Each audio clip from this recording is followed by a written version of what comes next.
नमस्कार, स्वागत है आपका राज्यसभा टीवी में। मैं हूं आपके साथ अमृता चौरसिया। शुरुआत करेंगे हेडलाइंस के साथ। आपका बैंक आपके द्वार लक्ष्य के साथ प्रधानमंत्री नरेंद्र मोदी ने देश भर में की भारतीय डाक भुगतान बैंक की शुरुआत। दिसंबर तक 1,55,000 डाकघरों के जरिए घर घर तक पहुंचेगी बैंकिंग सेवा। 3,250 डाकघरों में एक्सेस पॉइंट का भी शुभारंभ।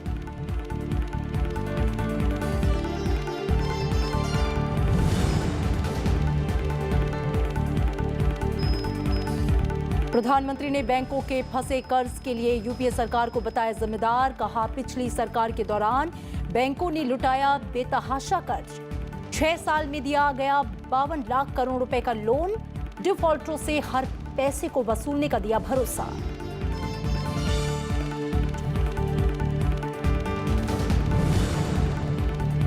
इस साल 31 अगस्त तक 71% से ज्यादा आयकर रिटर्न दाखिल। करीब 5.5 करोड़ भरे गए रिटर्न। अगस्त में जीएसटी कलेक्शन 93,960 करोड़ रुपए।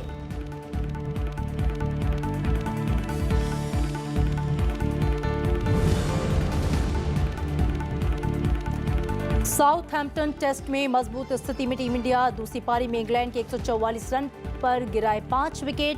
इंग्लैंड के पहली पारी में 246 रन के मुकाबले भारत ने पहली पारी में बनाए 273 रन। इंग्लैंड को अब तक कुल 117 रन की बढ़त।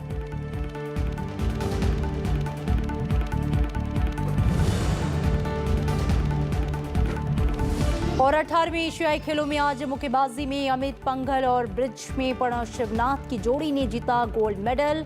स्क्वैश में महिला टीम को सिल्वर और पुरुष हॉकी फाइनल में पाकिस्तान को हराकर मिला ब्रॉन्ज मेडल। 15 गोल्ड समेत 69 पदकों के साथ एशियाई खेलों में भारत का अब तक का सबसे बेहतरीन प्रदर्शन।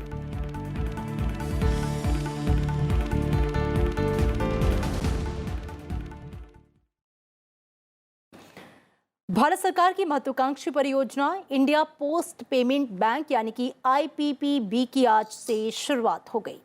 प्रधानमंत्री नरेंद्र मोदी ने आज दिल्ली में भारतीय डाक भुगतान बैंक का उद्घाटन किया। इस कदम से गांव में बैठे आम आदमी को अपने दरवाजे पर किफायती और भरोसेमंद बैंकिंग सेवा मिल सकेगी। वित्तीय समावेशन के साथ ग्रामीण इलाकों के लिए ये कदम बेहद क्रांतिकारी साबित होगा। इस मौके पर बोलते हुए प्रधानमंत्री नरेंद्र मोदी ने कहा कि यूपीए शासन के दौरान कांग्रेस नेताओं के फोन पर ही बैंक लाखों करोड़ के लोन चुनिंदा लोगों को देने के लिए मजबूर थे। उन्होंने कहा कि 2008 से 2014 के 6 सालों के दौरान बैंकों ने 52 लाख करोड़ रुपए का लोन लुटाया, जबकि आजादी के बाद से 2008 तक के 61 सालों में लोन की रकम 18 लाख ही थी। प्रधानमंत्री नरेंद्र मोदी ने इंडिया पोस्ट पेमेंट बैंक कार्यक्रम के जरिए डाकघरों में भी बैंकिंग सुविधा की शुरुआत कर दी। शनिवार को दिल्ली के तालकटोरा स्टेडियम में उन्होंने कहा कि देश भर की 650 शाखाओं पर इंडिया पोस्ट पेमेंट्स बैंक की सुविधा शुरू हो गई है। साथ ही 3,250 एक्सेस पॉइंट्स का भी शुभारंभ हुआ। इंडिया पोस्ट पेमेंट्स बैंक की सुविधा दिसंबर तक देश के सभी 1,55,000 डाकघर शाखाओं में मिलने लगेगी। ये पूरी तरह सरकारी है और 3 लाख पोस्टमैन और ग्रामीण डाक सेवक दूर दराज की आबादी को बैंकिंग उनके घर तक पहुंचाएंगे। मुझे खुशी है कि इस विराट मिशन को गांव-गांव, घर-घर तक, किसान तक, छोटे व्यापारियों तक पहुंचाने के लिए देश के 3 लाख डाक सेवक कटिबद्ध होकर के तैयार है। डाक सेवक लोगों को डिजिटल लेन देन में न सिर्फ सहयोग करेंगे बल्कि उन्हें ट्रेनिंग भी देंगे ताकि भविष्य में वो अपने फोन से खुद बैंकिंग और डिजिटल ट्रांजैक्शन कर सके। इस तरह अब हमारे डाक बाबू ना सिर्फ बैंकर होंगे बल्कि देश के डिजिटल टीचर भी बनने वाले हैं। प्रधानमंत्री ने कहा कि 2014 में सत्ता में आने के बाद से सरकार देश में बदलाव के जरिए रिफॉर्म, परफॉर्म और ट्रांसफॉर्म की नीति पर काम कर रही है और देश के आम आदमी को बैंकिंग से जोड़ना उसकी सबसे अहम पहल रही है। उन्होंने कांग्रेस को निशाने पर लेते हुए कहा कि 4-5 साल पहले बैंकों का अधिकांश पैसा खास लोगों के लिए रिजर्व रहता था और कांग्रेस नेताओं के फोन पर खास लोगों को लाखों करोड़ों के लोन दिए जाते थे। कांग्रेस और उसके नामदारों की फोन बैंकिंग ने देश को बहुत नुकसान पहुंचाया। अब सवाल ये भी उठता है कि बैंकों ने इस तरह की फोन बैंकिंग से मना क्यों नहीं किया। साथियों, आपको ये पता है कि उस समय बैंकों में नामदारों के आशीर्वाद से ही अधिकांश लोगों की नियुक्ति होती थी। प्रधानमंत्री ने आंकड़े के आधार पर बताया कि 1947 से 2008 के बीच देश में बैंकों ने 18 लाख करोड़ का लोन दिया, जबकि 2008 के बाद के 6 सालों में ही ये लोन 52 लाख करोड़ का हो गया। उन्होंने कहा कि लोन देने के लिए बैंकों में भ्रष्ट लोगों की नियुक्तियां भी तत्कालीन यूपीए सरकार की ओर से की जाती थी। उन्होंने 2014 से पहले यूपीए सरकार के कार्यकाल की बैंकिंग व्यवस्था को लैंड माइन करार दिया। उन्होंने इसे ठीक करने के लिए एनडीए सरकार की ओर से उठाए गए कदमों की भी जानकारी दी। पिछले 4-4.5 साल में 50 करोड़ से बड़े सभी लोन्स की समीक्षा की गई। लोन की शर्तों का बड़ी कड़ाई से पालन हो, यह सुनिश्चित किया जा रहा है। हमने कानून बदले, बैंकों के मर्जर का निर्णय लिया, बैंकिंग सेक्टर में प्रोफेशनल अप्रोच को बढ़ावा दिया, सार्वजनिक क्षेत्र के बैंकों को सुधारने के लिए निरंतर सुधार किए जा रहे हैं। फ्यूजिटिव इकोनॉमिक ऑफेंडर्स बिल, भगोड़ों की संपत्ति जब्त करने की कार्रवाई शुरू हो चुकी है। प्रधानमंत्री ने यह भी कहा कि यूपीए सरकार ने देश से बैंकों के एनपीए के आंकड़े छुपाए, जो कि 2 लाख करोड़ की बजाय वास्तव में 9 लाख करोड़ थे। प्रधानमंत्री ने बताया कि देश में सबसे बड़े 12 लोन डिफॉल्टरों ने 1.25 लाख करोड़ लूटे हैं, लेकिन साथ ही उन्होंने कहा कि इसमें से एक भी लोन मौजूदा सरकार के कार्यकाल में नहीं दिया गया। प्रधानमंत्री ने आश्वस्त किया कि डिफॉल्टरों से एक एक पैसा वसूल किया जाएगा। पंचानन मिश्रा, राज्यसभा टीवी। अगस्त महीने में जीएसटी कलेक्शन 93,960 करोड़ रुपए रहा। इसमें सीजीएसटी 15,303 करोड़, एसजीएसटी 21,154 करोड़ रुपए रहा, तो वहीं आईजीएसटी का कलेक्शन 49,876 करोड़ रुपए हुआ। वहीं सेस के तौर पर 7,628 करोड़ रुपए राजकोष में आए। 31 अगस्त तक 67 lakh GSTR 3B return file किए गए। अगस्त महीने में जीएसटी कलेक्शन जुलाई और जून के मुकाबले कम रहा है। जुलाई में ये 93,960 करोड़ रुपए था।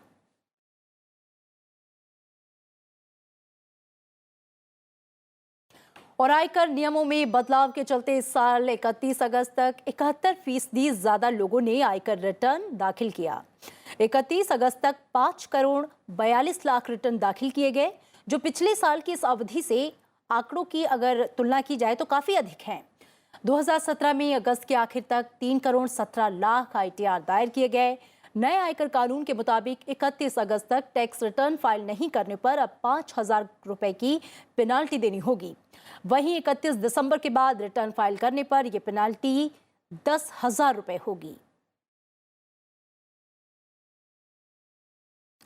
और आज से होम और ऑटो लोन महंगे हो गए हैं। सबसे बड़े वाणिज्यिक बैंक भारतीय स्टेट बैंक ने ब्याज दरों में 0.20% की बढ़ोतरी की है।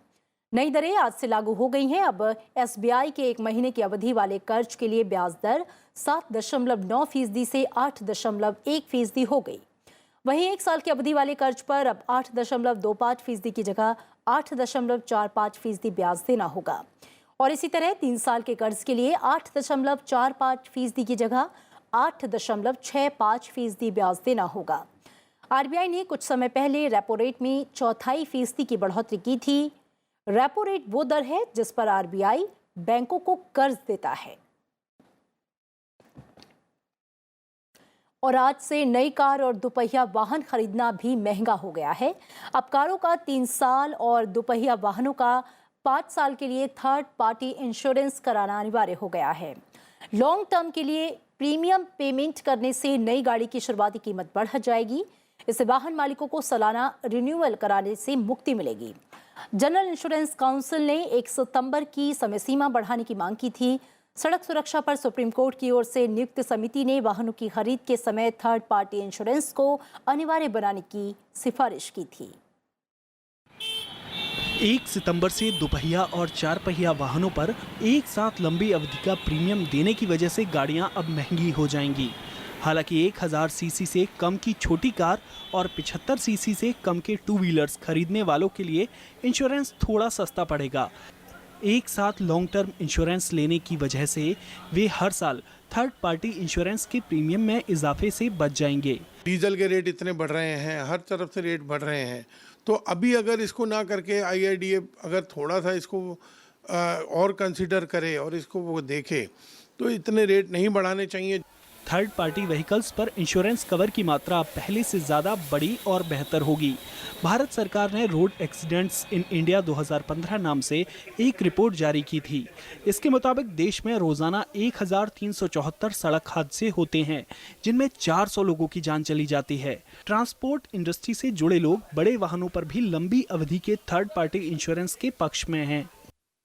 वेयर एज कमर्शियल व्हीकल का जब किसी का कोई एक्सीडेंट होता है, देखिए हाईवे पे रोज आप पढ़ते हैं, तो उसमें तो लोगों की डेथ हो जाती है। उसका जो नुकसान हुआ है उसकी फैमिली हुआ, वो लॉस कैसे पूरा होगा, वो तो हो नहीं सकता। बट जो उसको पैसे अगर मिल जाएंगे इंश्योरेंस के कंपल्सरी, वो भी 3 साल के लिए कर दिया जाए, तो that would have been much better. हर गाड़ी के लिए थर्ड पार्टी इंश्योरेंस जरूरी होता है, लेकिन देश में करीब 50% से ज़्यादा गाड़ियां एक बार के बाद थर्ड पार्टी इंश्योरेंस रिन्यू नहीं कराते। सुप्रीम कोर्ट ने 20 जुलाई को आदेश दिया था कि नई कार के लिए थर्ड पार्टी इंश्योरेंस कवर 3 साल और 2 व्हीलर्स के लिए 5 साल के लिए होगा। यह आदेश 1 सितंबर से सभी पॉलिसीज पर लागू होगा। कोर्ट ने सभी इंश्योरेंस कंपनियों को long term third party insurance cover offer करने का आदेश दिया था, क्योंकि गाड़ियों के लिए इंश्योरेंस अनिवार्य बनाने के बावजूद बहुत कम लोग ही इसे रिन्यू करा रहे थे। वाहनों के पुराने होने और उसकी वैल्यू तेजी से कम होने के चलते कई लोग या तो इसे सालाना आधार पर रिन्यू नहीं कराते थे या फिर ऐसी पॉलिसी खरीदते थे जो सभी तरह के रिस्क को कवर नहीं करती थी। विपिन चौहान, राज्यसभा टीवी। और रेल यात्रियों के लिए आज से ट्रैवल इंश्योरेंस लेना वैकल्पिक होगा। IRCTC ने ऑनलाइन टिकट लेने वालों के लिए निःशुल्क अनिवार्य ट्रैवल इंश्योरेंस कवर खत्म कर दिया है। जो यात्री IRCTC के जरिए टिकट खरीदते हैं, उन्हें अगर ये सुविधा चाहिए तो इसका विकल्प चुनना होगा। अब तक ऑनलाइन टिकट लेने वाले सभी यात्रियों को ये इंश्योरेंस मिलता था। अब यात्रियों को इस सेवा के लिए भुगतान करना होगा।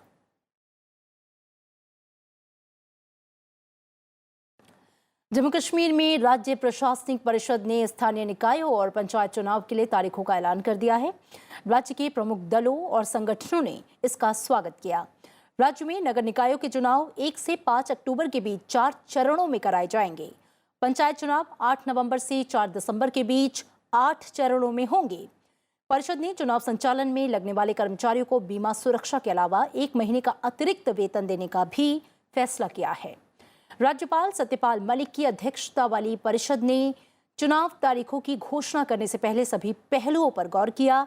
साथ ही आवास और शहरी विकास, ग्रामीण विकास और पंचायती राज और गृह विभाग से मिले सुझावों पर व्यापक विचार विमर्श किया।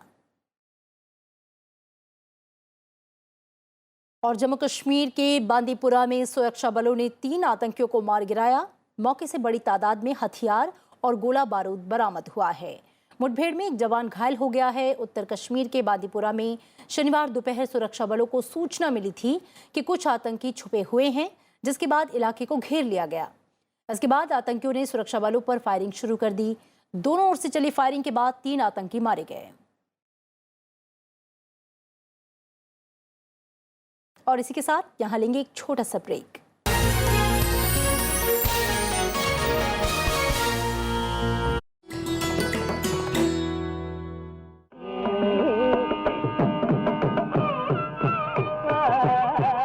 मदुरई सुब्बालक्ष्मी कर्नाटक शैली की मशहूर संगीतकार, संयुक्त राष्ट्र संघ सभा में संगीत प्रस्तुति देने वाली पहली भारतीय, भारत रत्न से सम्मानित पहली महिला संगीतज्ञ, रेमन मैगसेसे अवार्ड पाने वाली पहली भारतीय महिला।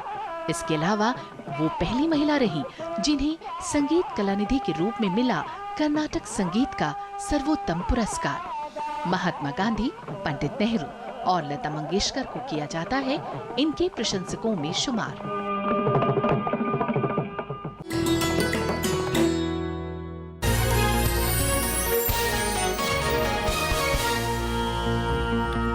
ब्रेक के के बाद स्वागत है आपका। राष्ट्रपति रामनाथ कोविंद ने अदालतों में लंबित मुकदमों पर गहरी चिंता जताई है। उन्होंने कहा कि देश की विभिन्न अदालतों में 3 करोड़ से अधिक मामले लंबित हैं।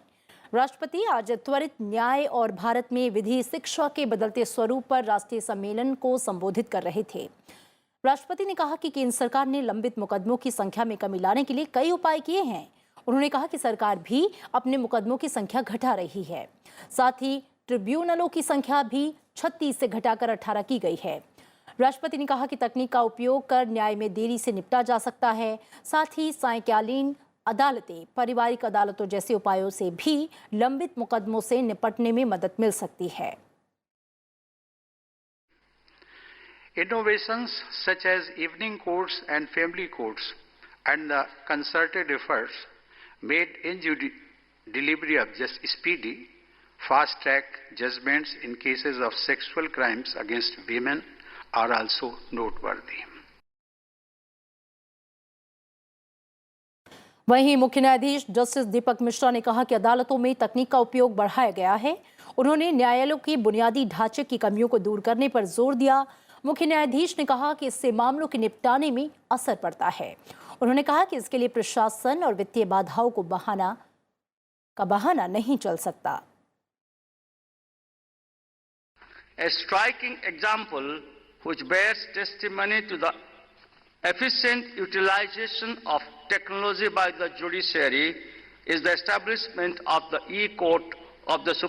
E-Committee of the Supreme Court way back in 2004 to work on computerization of Indian judiciary, to employ technology for strengthening our administrative capacities, to enhance our outreach to the consumers of justice, and also to generate series of management reforms in handling pendency and delays in courts. राष्ट्रपति रामनाथ कोविंद कल से 3 देशों Cyprus, Bulgaria और check गणराज्य के 8 दिन के दौरे पर रवाना होंगे। विदेश मंत्रालय की सचिव रुचि घनश्याम ने कल बताया कि राष्ट्रपति 2 सितंबर को साइप्रस पहुंचेंगे। रामनाथ कोविंद यहां साइप्रस के राष्ट्रपति समेत शीर्ष नेताओं से मुलाकात करेंगे। साथ ही भारतीय समुदाय के लोगों को संबोधित करेंगे और साइप्रस विश्वविद्यालय में व्याख्यान देंगे। यहां से राष्ट्रपति 4 सितंबर को बुल्गारिया जाएंगे। भारत के किसी राष्ट्रपति के 15 सालों के बाद बुल्गारिया की ये पहली यात्रा होगी। दौरे के आखिरी चरण में राष्ट्रपति चेक गणराज्य पहुंचेंगे। यहां वो शीर्ष नेताओं के साथ मुलाकात के अलावा बिजनेस फोरम की बैठक में शिरकत करेंगे। उपराष्ट्रपति एम वेंकैया नायडू ने गुणवत्तापूर्ण शिक्षा प्रदान करने पर जोर दिया। उन्होंने कहा कि ये तभी संभव है जब हमारे पास अच्छे शिक्षक और शोधकर्ता हों। उपराष्ट्रपति ने ये बात आज दिल्ली में लॉ टीचर्स डे के पुरस्कार समारोह के दौरान कही। उन्होंने कहा कि कानूनी पेशेवरों की क्षमता को धार देना भी समय की जरूरत है। उपराष्ट्रपति एम वेंकैया नायडू ने शनिवार को दिल्ली में society of Indian law firm और बार एसोसिएशन ऑफ इंडिया के कार्यक्रम में शिरकत की। कानून के छात्रों को संबोधित करते हुए उपराष्ट्रपति ने कहा कि वकीलों को पारंपरिक भूमिकाओं की जगह और बड़ी भूमिका निभाने की जरूरत है। उन्होंने कहा कि शोषित और वंचित वर्ग के अधिकारों और कर्तव्यों के प्रति जागरूक करने का काम वकीलों का है। Lawyers have to play a much larger role than the conventional roles assigned to them. They have to make the people aware of their rights and duties as well as remedies which are available to them when they are exploited. Legal education should expand and improve its scope. It is not merely study of law and legislation, but study of various procedures of law. उपराष्ट्रपति ने युवाओं को अपने अधिकारों और कर्तव्यों के प्रति जागरूक करने के लिए कानूनी शिक्षा को स्कूल स्तर पर लागू करने पर जोर दिया।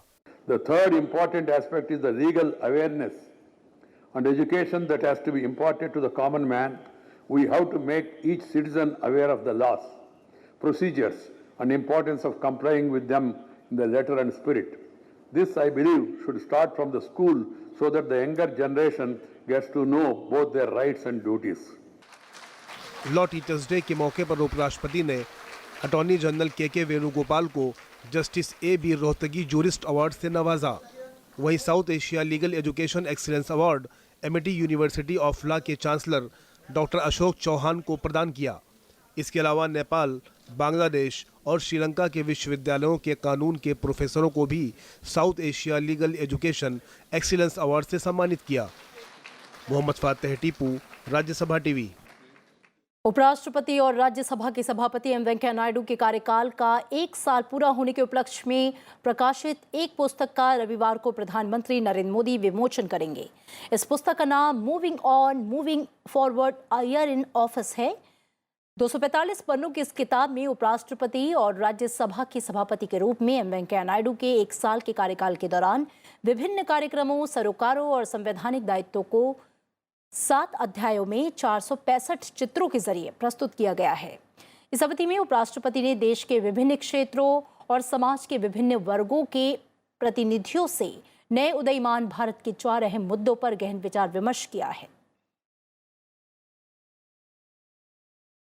विधि आयोग ने 2 सुझाव दिए हैं। विधि आयोग ने यह कहा है कि लड़के और लड़कियों के लिए शादी की न्यूनतम कानूनी उम्र समान होनी चाहिए। आयोग ने कहा कि वयस्कों के बीच शादी की अलग अलग उम्र की व्यवस्था को खत्म किया जाना चाहिए। अलग अलग कानूनों के तहत शादी के लिए महिलाओं और पुरुषों की शादी की कानूनी उम्र 18 साल और 21 साल है। परिवार कानून में सुधार पर अपनी राय देते हुए अगर बालिग होने की सार्वभौमिक उम्र को मान्यता है, जो सभी नागरिकों को अपनी सरकारें चुनने का अधिकार देती है, तो निश्चित रूप से उन्हें अपना जीवन साथी चुनने में सक्षम समझा जाना चाहिए।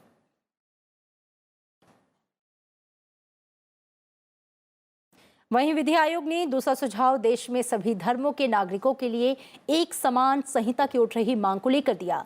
आयोग ने इसे अनावश्यक और अवांछित बताया। आयोग का कहना है कि फिलहाल देश में इसकी जरूरत नहीं है। आयोग ने सुझाव देते हुए कहा कि जेंडर जस्टिस के लिए सभी धर्मों से संबंधित पारिवारिक नियमों में बदलाव किए जाने चाहिए।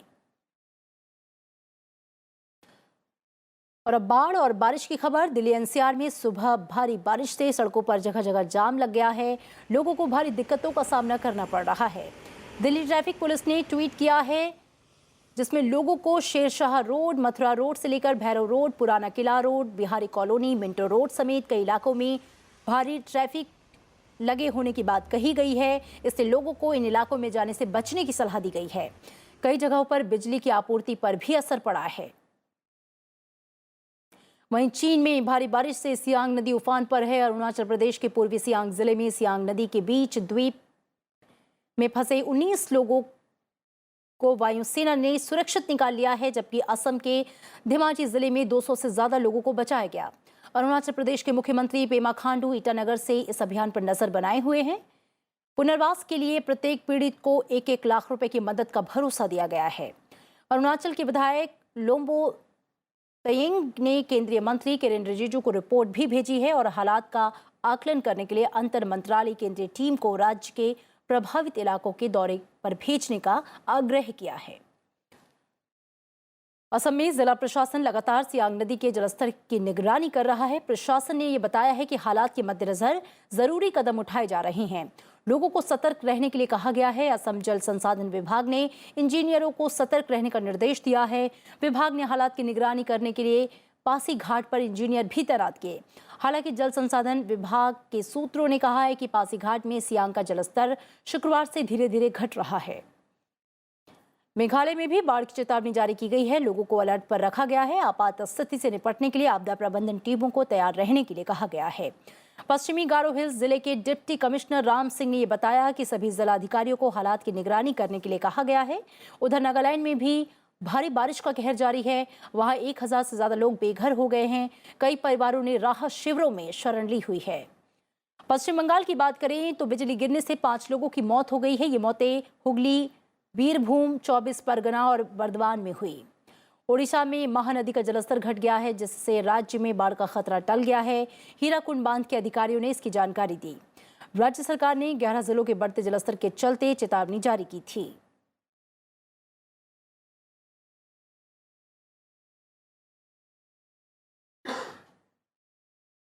और बाढ़ के मद्देनजर नागालैंड में प्रधानमंत्री ने हर संभव मदद देने का भरोसा दिया है। लोकसभा के पूर्व स्पीकर पीएस संगमा को आज उनकी जयंती पर श्रद्धांजलि दी गई। इस मौके पर संसद के केंद्रीय कक्ष में कार्यक्रम का आयोजन हुआ। इस मौके पर बीजेपी के वरिष्ठ नेता लालकृष्ण आडवाणी समेत कई हस्तियां मौजूद थीं। पीए संगमा 25 मार्च 1996 से 23 मार्च 1998 तक लोकसभा के स्पीकर रहे।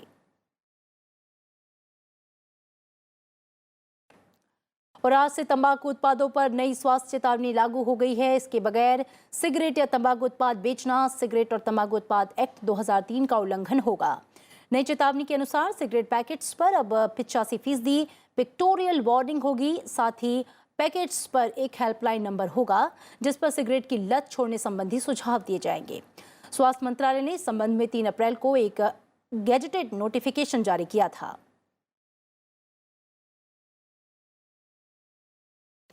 और अब खेल की खबर। साउथहैम्पटन में खेले जा रहे चौथे टेस्ट में टीम इंडिया मजबूत स्थिति में आ गई है। मैच के तीसरे दिन भारत ने दूसरी पारी में इंग्लैंड के 152 रन पर 5 विकेट गिरा दिए। कल भारत ने पहली पारी में 273 रन बनाए। चेतेश्वर पुजारा ने नाबाद 132 रन की पारी खेली। इंग्लैंड ने पहली पारी में 246 रन बनाए थे। इंग्लैंड को अब तक कुल 125 रन की बढ़त हासिल हुई है। और एशिया कप के लिए भारतीय टीम का ऐलान हो गया है। एशिया कप में रोहित शर्मा कप्तान होंगे, शिखर धवन उप कप्तान होंगे। टीम में MS धोनी, KL राहुल, रायडू, मनीष पांडे, केदार जाधव, दिनेश कार्तिक, कुलदीप यादव, हार्दिक पांड्या, यादुर्वेंद्र चहल, अक्षय पटेल, भुवनेश्वर कुमार, जसप्रीत बुमराह और शार्दुल ठाकुर को जगह दी गई है। टीम में खलील अहमद नया चेहरा होंगे। एशिया कप में विराट कोहली को आराम दिया गया है। और अब खबरें 18वीं एशियाई खेलों से जुड़ी।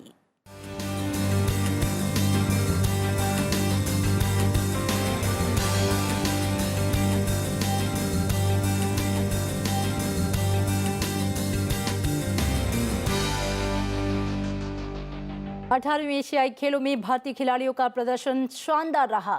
एशियाई खेलों के इतिहास में भारत ने इस बार सबसे ज्यादा पदक हासिल किए हैं।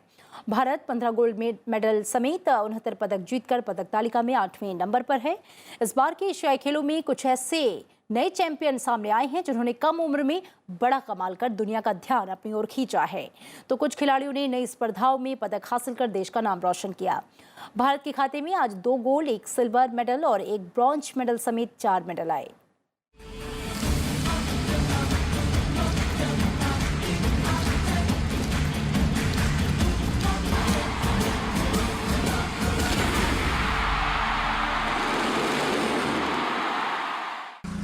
इंडोनेशिया के जकार्ता और पालेमाबांग शहर में हो रहे 18वें एशियाई खेलों में भारतीय खिलाड़ियों की जीतोड़ मेहनत रंग लाई है। भारतीय खिलाड़ियों की लगन, मेहनत और काबिलियत का नतीजा है कि इस बार उन्होंने एशियाई खेलों के इतिहास में सबसे ज्यादा पदक हासिल किए हैं। 14 दिन के मुकाबलों में भारत ने 15 गोल्ड मेडल हासिल किए। भारतीय मुक्केबाज अमित पंघल ने 49 किलोग्राम भार वर्ग मुकाबले में गोल्ड मेडल जीतकर सबको हैरान कर दिया। अमित ने फाइनल मुकाबले में ओलंपिक स्वर्ण पदक विजेता उज्बेकिस्तान के हसनबॉय दस्तमातोव को हराकर गोल्ड मेडल अपने नाम कर लिया। भारत ने ब्रिज मुकाबले में भी स्वर्ण पदक हासिल किया है। 60 साल के प्रणव और 56 साल के शिवनाथ सरकार की जोड़ी ने 384 अंक हासिल करते हुए ब्रिज पेयर वर्ग में गोल्ड मेडल पर कब्जा जमाया। भारत ने पुरुष हॉकी मुकाबले में पाकिस्तान को 2-1 से हराकर ब्रॉन्ज मेडल हासिल किया है, तो महिला हॉकी में जापान के हाथों हारकर उसे सिल्वर मेडल से संतोष करना पड़ा। भारत ने निशानेबाजी से लेकर कुश्ती और टेनिस से लेकर रोइंग और एथलेटिक्स से लेकर मुक्केबाजी और ब्रिज में गोल्ड मेडल हासिल किया है। इस बार के एशियाई खेलों में भारत के लिए स्वर्ण पदकों का खाता बजरंग पूनिया ने खोला। इसके बाद दूसरा स्वर्ण पदक कुश्ती में विनेश फोगाट ने दिलाया। उन्होंने महिलाओं की 50 किलोग्राम फ्री स्टाइल कुश्ती में गोल्ड जीतकर इतिहास रच दिया। वो एशियाई खेलों में गोल्ड जीतने वाली पहली भारतीय महिला पहलवान बनी। इसके बाद 16 साल के सौरभ चौधरी ने 10 मीटर एयर पिस्टल में स्वर्ण पदक जीतकर भारत को तीसरा स्वर्ण पदक दिलाया। महिला shooter Rahi Sarnobat 25 metre air pistol मुकाबले में गोल्ड मेडल जीतकर एशियाई खेलों में स्वर्ण पदक जीतने वाली पहली भारतीय महिला निशानेबाज बनी। तो एथलेटिक्स और टेबल टेनिस में भारतीय खिलाड़ियों ने पदक जीतकर इतिहास रचा। एक और शूटर शार्दुल विहान ने 15 साल की उम्र में डबल ट्रैप मुकाबले में रजत पदक हासिल किया। अपने से करीब 2 गुनी उम्र के शूटरों के साथ रेंज में उतरे शार्दुल ने सिल्वर पर निशाना साधकर सबको हैरान कर दिया।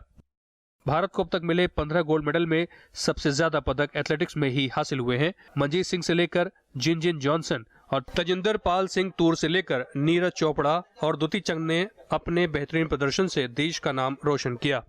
Bureau report, Rajya Sabha TV. और आइए एक नजर डालते हैं 18वें एशियाई खेलों की पदक तालिका की मौजूदा स्थिति पर।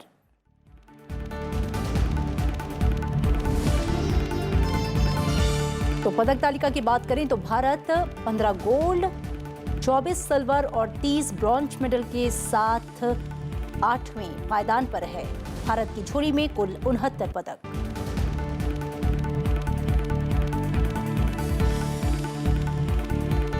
और इसी के साथ इस बुलेटिन में मेरे साथ इतना ही। आप देखते रहिए राज्यसभा टीवी। नमस्कार।